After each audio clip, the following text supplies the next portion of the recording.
ஆண்டவராகிய இயேசு கிறிஸ்துவின் நாமத்தில் உங்களுக்கு வாழ்த்துக்கள். எல்லாரும் எப்படி இருக்கீங்க? சோமா இருக்கீங்களா? சந்தோஷமா இருக்கீங்களா? இந்த நாளிலும் ஆண்டவர் கொடுக்கிற ஆசீர்வாதமான வார்த்தை 1 தீமோத்தேயு 6ஆம் அதிகாரம் 6ஆம் வசனம். 1 Timothy chapter 6 verse 6.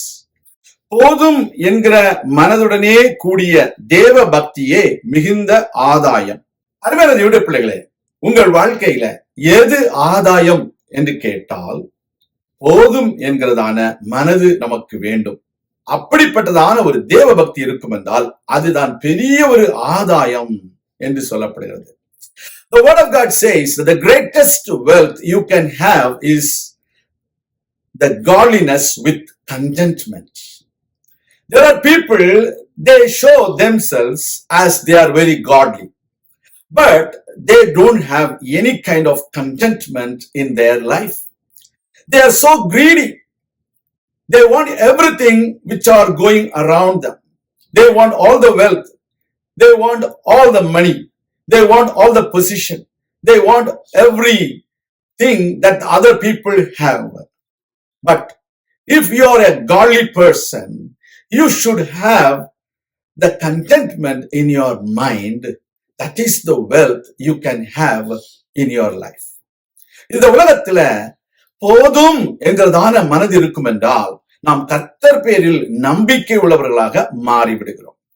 When you have the contentment, you will show your confidence and your trust in God.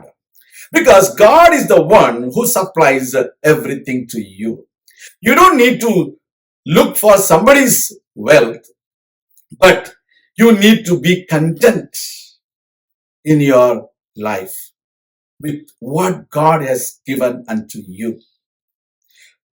கர்த்தர் நமக்கு கொடுத்திருக்கிறதை நாம் நமக்கு அவர் தந்தது போதும் என்றதான ஒரு மனசு நமக்கு வேணும். நம்முடைய வாழ்க்கையில அநேக வேளைகளில எனக்கு இது போதாது, எனக்கு அது வேண்டும், எனக்கு இது வேண்டும் என்று மனிதர்கள் எப்பொழுதும் ஜெபிக்கிறதை பார்த்திருப்பீர்கள். கர்த்தருடைய பிள்ளைகளே, நம்மை சுற்றிலும் எத்தனையோ பேர் குறைவுள்ளவர்களாய் இருக்கிறார்கள், தேவையோடு இருக்கிறார்கள்.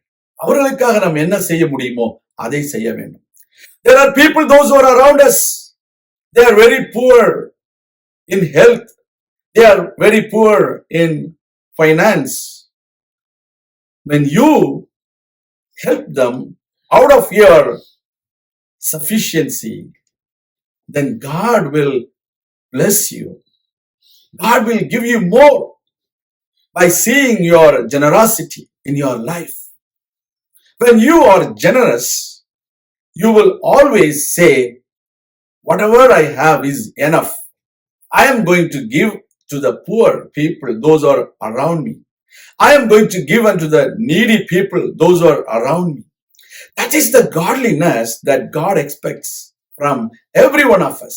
So we should be content with what we have, so that our godliness will be shown from our actions. நாம் ஜெபிக்கலாம். எங்கள் அன்பின் பரலோக பிதாவே, போதும் என்கிறதான மனது எங்களுக்கு வேண்டும். அநேக வேளைகளில எங்களுக்கு எவ்வளவுதான் இருந்தாலும் நாங்கள் குறைவோடு காணப்படுகிறோம். குறை சொல்லிக்கொண்டே இருக்கிறோம். போதாது போதாது என்று சொல்லிக்கொண்டே இருக்கிறோம். கர்த்தாவே, இந்த நாளில இந்த வார்த்தையின் மூலமாக நீர் எங்களோடு பேசினீர். நாங்கள் உம்மை நம்பி உம்மை சார்ந்து போதும் என்ற மனதுடனே கூட வாழ எங்களுக்கு உதவி செய்திருந்தோம். எங்களுடைய தேவ பக்தி பிறருக்கு வெளிப்படும்படிக்கு நாங்கள் அவர்களுக்கும் கொடுத்து உதவ எங்களுக்கு நீர் கிருபை செய்திருந்தோம். ஆண்டவரே, எங்களை தாழ்த்தி ஒப்புக் கொடுக்கிறோம். பெரிய காரியங்களை செய்திருந்தோம். இயேசு கிறிஸ்துவின் நாமத்தில் ஜெபிக்கிறோம் எங்கள் நல்ல பிதாவே, ஆமேன். கர்த்தர் தாமே உங்களை ஆசீர்வதிப்பாராக. ஆமேன்.